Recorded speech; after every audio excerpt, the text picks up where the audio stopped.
Hey everyone, it's Lindsay with High Sierra Legal and Your Estate Plan Online, and let's talk about this weird thing called Ladybird Deeds. Some states have these, a lot of states don't.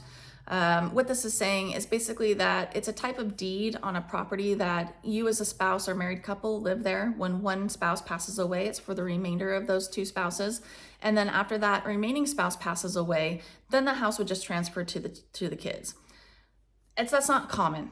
It happens in some states, usually Midwestern kind of states. It's an older kind of thing, but it's typically not used, if you will. The better way, of course, is to have a revocable living trust set up to where it's a married estate plan, and that property is now put into the trust, like we talk about. It's funded into the trust. We have actually physically transferred it to the trust. I always hammer on that. And your spouse, you guys live together. When one of you passes away, it's still in the trust, so that remaining spouse gets to live there for their lifetime. And then when they pass away, the trust provides for what happens with that property.